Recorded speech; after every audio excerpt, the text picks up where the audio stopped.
Now my people, I don't enter bed finish. Now see this update. I said, no, I must come down, can't drop her for my people. The thing long. I don't make a part 1 and part 2. After this part 1, I go drop part 2. My people, Kenneth Okonkwo enter channels. He shocked the interviewer. The woman confessed. She humbly. That is it. She know. The woman, she confessed. My people, if you can't see comments where people they drop for channels. More. In talk about this merging of Kwankwaso Atiku and Peter Obi. My people, I need to listen to this interview. Kenneth Okonkwo and Dele Faro to me. I don't know who no gets joy. In short, who could I just watch this video for me? Nobody said they talk. Things recently. Let's start off with one of the biggest stories out there, which is this coalition opposition party type thing. We're not quite sure how it's supposed to work out, but we did hear Mr. Patutomi, break it down for us, explain it in theory as to how this is supposed to work. But there are so many questions. Is it going to be a political party? What's it going to be called? Who's going to shelve whose ambition for the other? Your principal is a member of this coalition. When you found out about this, what were your thoughts? And what do you think about a coalition party? Many people have said, should Peter Obi shelve his ambition, as he was asked to do earlier in 2023? What are your thoughts on this situation? Well, the first thing I'm going to say is that whoever advises Peter Obi to shelve his political ambition is doing it at the person's political peril.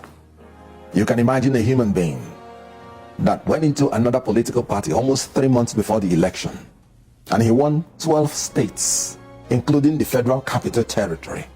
No other candidate won more than 12 states. No other candidate scored up to 25% in FCT. He's the only candidate that got 25% in the whole geopolitical zone. You know what? Peter Obi is the opposition leader. But he is a part of a coalition right now. Coalition is not a party. It is a platform to negotiate, to know whether there will be a party. In law, we call it invitation to treat. It's not yet a qualified offer. So it is simply a platform for negotiation. And in politics, dialogue is the acceptable way of achieving compromise and solution. So coalition is simply a platform for negotiation. It is not yet a political party. So you cannot say whether anybody is a member of any coalition. If it does become a political party? That's a hypothetical question. If it does? Then we have seen this happen before. Oh yes, it started like this, absolutely. And then a party formed. It is even the ruling party started like this. As a matter of fact, in a democracy, two parties will eventually be dominant. So it is not only advisable, it is desirable. So there's nothing wrong with that. But remember to ask me this question again when it eventually happens, because now it's a hypothetical question, and I'm always very reluctant to answer hypothetical question. In law, we'll call it an academic exercise. When it becomes a life issue, remember to ask me again. So let's talk a bit about 2023. One of the questions people had about your principal was that he should have shelved his ambition. But put yourself down in the People's Democratic Party. Fly Atiku's flag. You may stand a chance. You may not become president, but you might become vice. And the idea really is to take power away from the ruling party. We stand a better chance as opposition if you shelve your ambition and just go under the People's Democratic Party. That conversation is coming up again as we prepare for 2027. You mentioned earlier that anyone who's advising him to do that is doing that at his own peril. So it's a bad idea really for Mr. Peter Obi to do that. But isn't it? Think about it, Mr. Okonkwo. If he's able to, doesn't the opposition stand a better chance of wresting power away from the ruling party if some personal ambitions are put aside for a moment? Well, it would have been more brilliant if you had just opposed your decision and made it appropriate. You should have been saying, if Atiku Abubakar had shelved his political ambition, and this is exactly why I'm saying this, he has contested for 6 times. Will he continue contesting forever? 2, he's above 70 years. The remaining part of his life is by the act of grace. 3, it is the time of the South by their own constitution, section 7(3)(c). 4. You mean the constitution of the PDP? Yes, section 7(3)(c). Power rotation, power shift. And Northern has had it for 80 years, and it was the time to shift to the South. And the ruling party has keyed into that. Yet you are in the opposition. Atiku Abubakar recognized that it was the turn of the Southeast to produce the president. Why usurp it? You can't go to equity with dirty hands. So you should have said, if Atiku Abubakar had done the right thing and shelved his ambition, today PDP with Peter Obi would have been president. Let me tell you, before this time, the youths went to Wadata Plaza and they were screaming, "Give us Obi." It was out there in the PDP. And at a certain point, they thought money can buy everything. That is why PDP will never be a good opposition, because you cannot outspend the ruling party, because the ruling party has the power and resources. You know what Hayatuddin said about the Congress of PDP when they had the convention to produce their primaries? He said he wasn't going to participate because it's obscenely monetized. You know what Peter Obi said in his resignation letter? He said, "This platform can no longer provide me a viable vehicle for me to achieve the new Nigeria that I am looking for." You know what I say? I say a party that is, that has made itself susceptible to stomach infrastructure can never be a good opposition party. Look at what is happening there. All of them are going to kiss the ring. They are going to shake hands. Why? Stomach infrastructure, nothing else. Are you referring to Daniel Bwala when you say that? You have said so. So what I'm saying is, right from... But you said that you didn't mind. You said that you understood him going to see the president. I read your quotes afterwards. I said there's nothing wrong. There's nothing wrong with if it. The president commands you to see him. If the king of your place tells you to come and see him, won't you go to see him? You will just call the Inspector General of Police and tell him this man is a terror threat. And they will carry you to the place. Yes, you may sue after. They will pay you the money, $100 million. But he has dragged you to see him, because he is in charge of the security apparatus. So when you say kiss the ring, yes, who's kissing the ring? I am saying that politicians have the tendency, when their policy is stomach infrastructure, to always join the winning party after elections. So there's nothing surprising about it. So it is when such things happen that the true people who have the mind to fight for a new Nigeria starts emerging. Whatever is your intention will be tested, and then the trueness of the intention will manifest. I'm going to get to kissing the ring in a bit, but I want to talk about these Supreme Court judgments on the governorship elections. Mm-hmm. Many skeptics have been a little bit worried.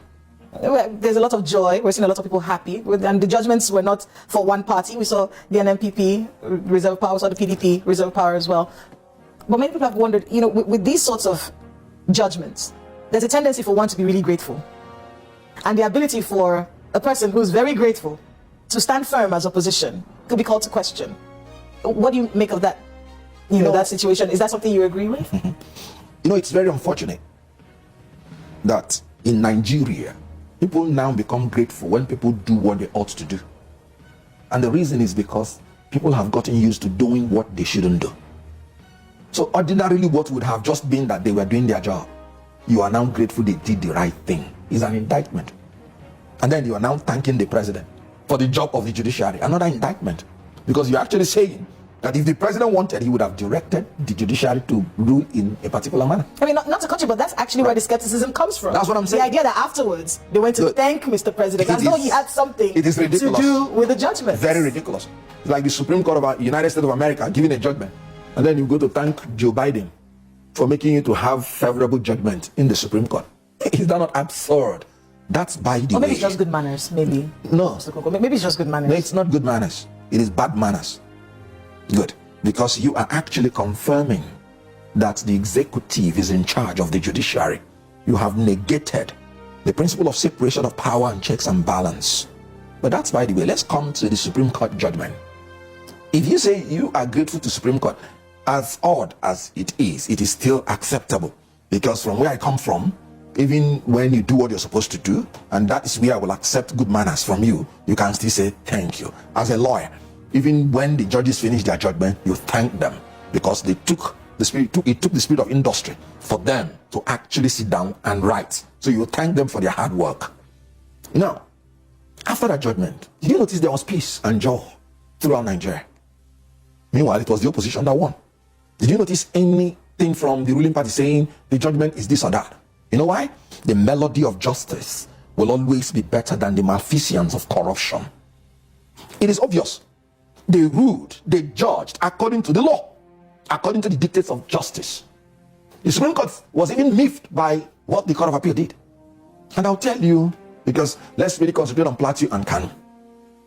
in Plateau State, the major thing was that the Court of Appeal was latching on a court judgment and saying that there was a court judgment that said the structure of PDP was not proper, that they didn't have structure. And so going into the election with that judgment, disobeying court order, the whole thing is null and void. Now, and then they now said the next person should be governor. First of all, it's not the duty of the judiciary to impose leadership on the people in a democracy. It is the people. And whenever a judge wants to sit down to give judgment, he must balance his judgment with the tenet of democracy, that power should proceed from the people, not from the bench. Having said that, the court judgment, assuming without conceding that there was even a court order and PDP did not obey it, what was the court order directed at? It was the primary election of Governor Muftwang and all the legislative members. In other words, pre-election matter. Pre-election matter is matter concerned with the primary election. The political party is the party that organizes the primary election, not INEC, with the supervision or observation of INEC. Now, sitting on your right is one legitimate means of settling dispute. So assuming without considering there was even an order, and no aspirant, because it is only an aspirant in that election or the political party that has the right to go to court to challenge a pre-election matter. So even if there was any court order as to that effect and no aspirant went to court to challenge it, what it means is that the political party and the aspirant have sat down and say, we are okay with it.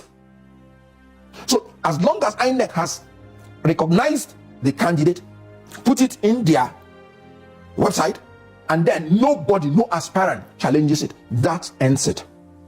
So there is no business with the Court of Appeal to say there was a court order, because it's another political party who is bringing the issue, meddling with the affairs of another party. So when you talk about jurisdiction, you talk about the constitution of the court, you talk about the subject matter, then you talk about who is bringing it. That's what we call locus standi. So you stand with the Supreme Court? Absolutely. On all the judgments? Yeah. On all the judgments? On, we said, let's talk about Plateau, then Kano. Yes. So I just wanted to treat the issue of the order of courts, because when the Court of Appeal made a lot of, I don't want to use the word noise, because they are, learned jurists, and I'm a lawyer. When they made a lot of, however you want to say it, about court order. Good. It was a pre-election matter. And the position of the law is that pre-election matter, the tribunal, the Court of Appeal, they do not have jurisdiction to talk about it. So that's by the way. Now, in Kano, there are other issues they treated in Plateau, but this is the major one that, everybody is talking about. In Kano, apart from, they are also meddling in the pre-election matter, which is the membership of the Kano State Governor, of NMPP, which they do not have any jurisdiction to do. We have talked about it as related to Plateau. They still made the same mistake in Kano. But the major thing about Kano is that there was this issue that they say 165,000 votes do not have official mark, and as such the first court nullified it and then declared the other person winner. And surprisingly, Court of Appeal agreed with them, when the clear provision of section 63 is very clear that if there is no official mark and the returning officer accepts that the ballot paper came from the booklet of ballot papers given to the presiding officer, that settles it. The ballot paper should be counted. Clear provision. And INEC was there to say, it is us. We don't have a problem with it. So on what basis will you now rule that the governor should not, that the vote should not be counted?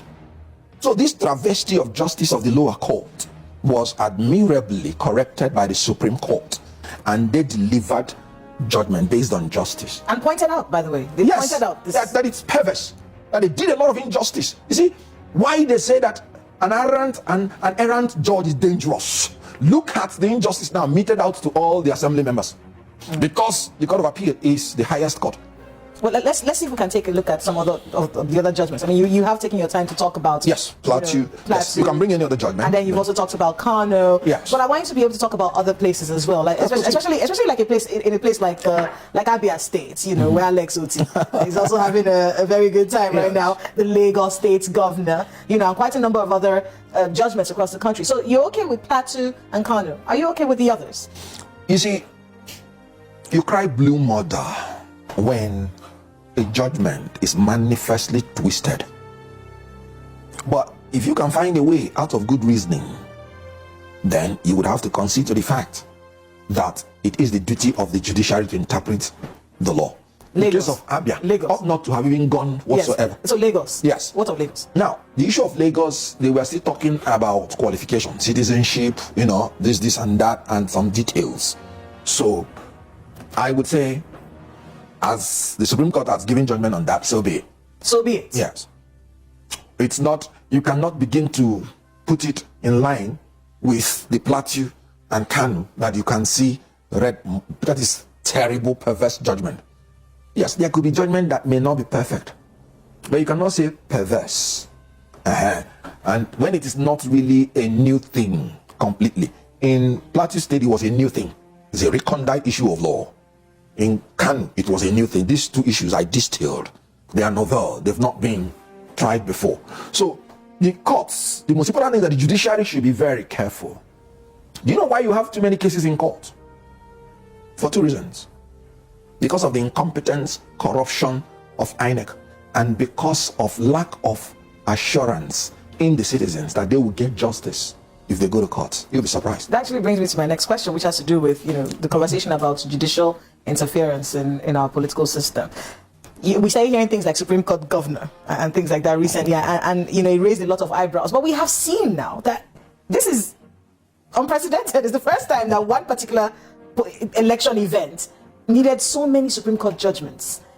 And one of the conversations coming out from that is that this is an indictment on our electoral system. What is so wrong with the electoral system that we now have to get to, and it's going to get worse.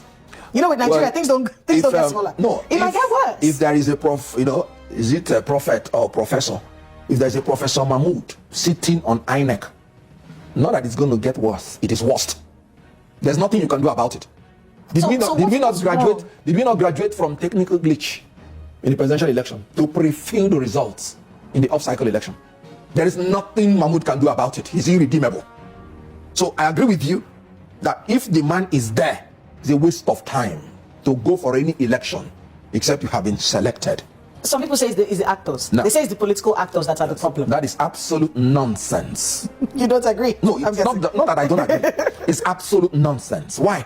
Who is bringing pre-filled results? No, who is committing all the crimes? It's political actors. Okay, good. Do you blame armed robbers for what is happening, or do you blame the security for not preventing armed robbery? Now tell me the law. Just give me one law where they say it's the politicians that organize election, that undertake election. So you want politicians to go and do what is right. Every politician in America would rig election if the electoral body does not live up to its bidding. The job and the aim of the politician is to win.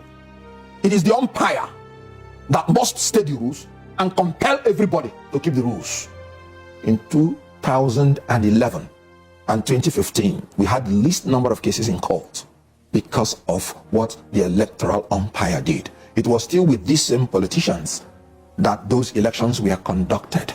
In 2015, there was no presidential petition at all. In 2011, it was reduced to the barest minimum. Will the politicians do their work and do the work for INEC? Who is saying that? A politician will come and offer you anything that you want. Those people that are transferring the pre-filled result, are they doing it free of charge? They were compromised. There is no way with the laws we have now, you can ever rig our election without the complicity of INEC. Who gave them the electoral results that they are pre-filling? It is arrant nonsense to call the name of a politician, because the job of a politician is to win. The job of INEC is to conduct, undertake, and organize elections. So apart from accusing them of complicity, what else are they doing wrong? They are corrupt. So it's complicity and incompetence and corruption. You can help me with my words, but I want to tell you that from today, anybody that is accusing any politician of anything in the election is absolutely ignorant. And when we give INEC such cover, we are simply making them merciless. We have division of, you just heard when I said, how can you be thanking the president for the job of the judiciary? So how can you be blaming the politicians for the job of INEC? No. INEC is solely responsible. They collected 400 billion naira to conduct 2023 election. How many politicians collected that amount to conduct election? And you're saying politician? Excuse me. Professor Mahmoud is 100% responsible for everything that is happening in our election. and he should be held 100% responsible. If he cannot do it, let him step down. It is his duty. First of all, let me tell you what you do. You plan by setting out your objectives as an INEC chief.